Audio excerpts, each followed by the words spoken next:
Bonjour YouTube, première vidéo de la chaîne, je sais pas si j'en ferai encore d'autres, ça me faisait un peu marrer d'expliquer un petit peu ce mini truck. Donc c'est sur le WPL C24 et l'idée c'est que j'ai fouiné pas mal de vidéos sur internet et je trouvais pas réellement ce que je voulais.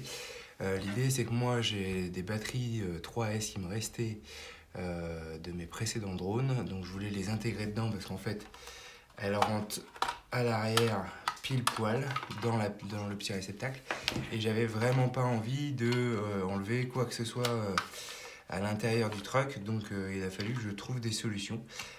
Donc j'ai fouiné sur des forums où à chaque fois on me répondait ah mais le 3S tu vas avoir une Formule 1, il n'y a pas d'intérêt, il n'y a pas d'intérêt, mais personne n'était capable de me répondre si oui ou non avec un ESC donc prévu pour mettre du 3S, le petit moteur, il allait cramer ou pas. Donc il y a un mec que je remercie encore qui m'a expliqué que j'avais plus ou moins deux choix. C'était soit j'achetais un bec qui permettait en fait de passer de la batterie à l'ESC et de transformer le 11 volts en 6 volts, ce qui me permettait du coup d'après d'avoir on va dire un courant un peu plus classique pour ce genre de moteur. Ou alors, si on a la chance d'avoir cette petite télécommande que je recommande, qui est vraiment bien, qui est la FlySky FS GT3B, en fait, on peut paramétrer 50% de la manette des gaz, ce qui vous permet du coup de ne pas envoyer tout le courant euh, dans le petit moteur. Alors l'idée, c'est juste de vous montrer rapidement un peu comment j'ai fait ça. Donc je vais enlever l'avant parce qu'on trouve pas mal de vidéos sur internet en anglais, donc vous pouvez voir déjà j'ai commencé à l'upgrader un peu en métal. J'ai changé quelques trucs, j'ai pas encore tout reçu, j'attends le kit full métal avec un peu d'impatience que je vais vous expliquer pourquoi. Donc c'est un modèle que j'ai commandé en kit. Donc je l'ai eu il y a à peine 2 semaines, donc c'est les nouvelles versions. Il y a, je pense, quelque chose qui a changé par rapport aux anciennes versions, c'est que dans le différentiel, le pignon ici, ils l'ont mis en métal, chose qu'il n'y avait pas avant. Et sur beaucoup de vidéos en ligne, on remarque qu'en fait, il y avait toujours du jeu ici et ça posait beaucoup de problèmes sur le différentiel. Par contre, ils n'ont pas fait le raisonnement, à mon avis, jusqu'au bout. C'est-à-dire que l'autre pignon, il est en plastique. Donc, métal contre plastique, bah, finalement, le pignon à l'intérieur, il est déjà à moitié bouffé. Donc, j'attends le kit métal, en fait, pour le remplacer. Oui, donc je suis shooté dans mon portant pour tenir le téléphone. Ce que je disais, c'est que oui, c'est un pignon en métal sur un pignon en plastique à l'intérieur, donc ça fait pas bon ménage.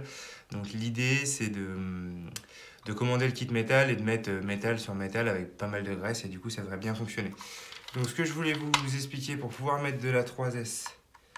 Donc je remercie encore ce mec hein, sur le forum, franchement, au moins c'était une réponse un peu constructive et ça m'a permis de trouver une solution par rapport à mon problème qui était que je voulais vraiment mettre ces batteries lipo, j'ai pas envie d'en racheter d'autres, ça coûte un bras et celle-là elle rentre vraiment avec un petit chausse-pied, mais j'étais obligé de découper un petit peu ici, il faut que je leur peigne, mais elle rentre pile poil dedans donc c'est top.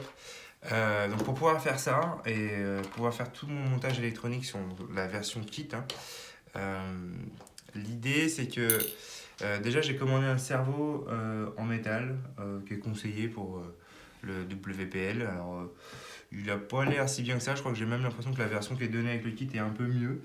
Donc, il a fallu que je l'avance. Donc, il a fallu que je découpe un peu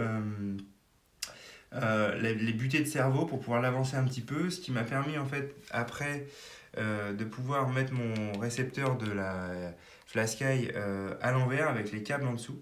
Et là où je suis vraiment content, c'est surtout sur le SC qui est quand même assez gros. Donc j'ai mis du velcro sur cette partie-là, du velcro sur le SC. Et en fait, j'ai après découpé un tout petit peu sur la boîte ici, de manière à ce que le SC vienne se caler pile poil et ça lui fait un bon socle et j'avoue que ça fait un résultat qui est plutôt pas mal.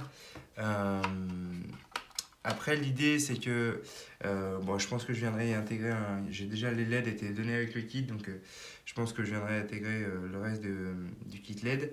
Je suis en train de réfléchir à est-ce que je le transforme en découpant un peu les portes et en mettant un bob bed, c'est-à-dire un lit à l'arrière beaucoup plus court. Ça, je suis encore un peu en train de réfléchir.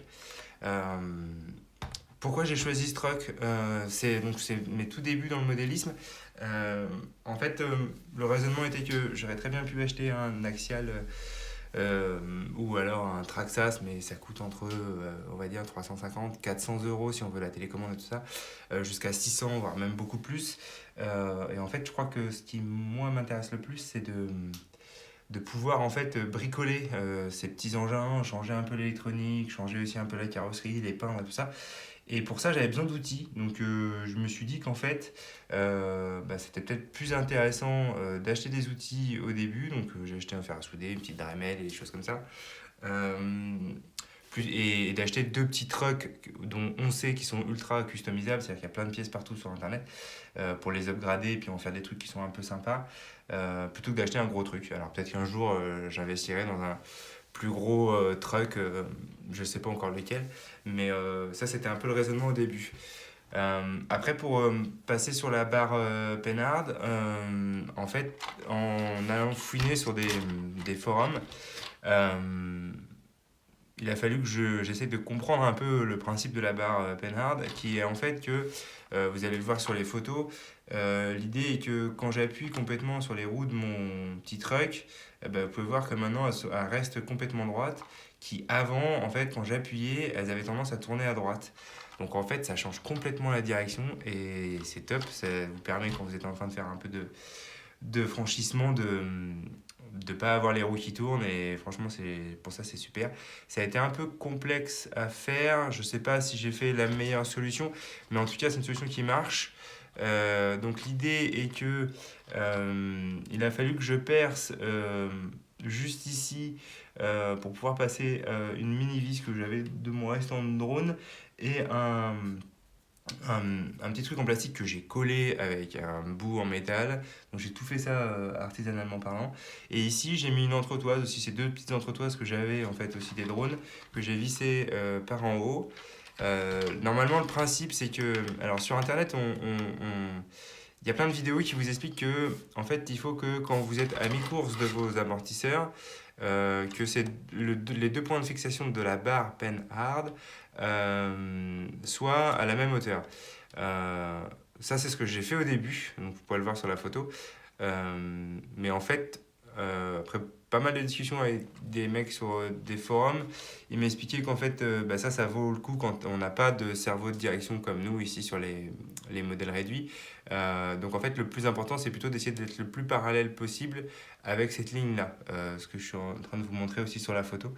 Donc là, le résultat, il n'est pas parfait, on va dire que je ne suis pas réellement parallèle, mais par contre, le résultat, il est que ça marche, donc je suis assez content. C'est-à-dire que quand je prends des bosses, on voit bien que les roues, elles ne tournent plus, alors qu'avant, elles tournaient vraiment à droite, quoi.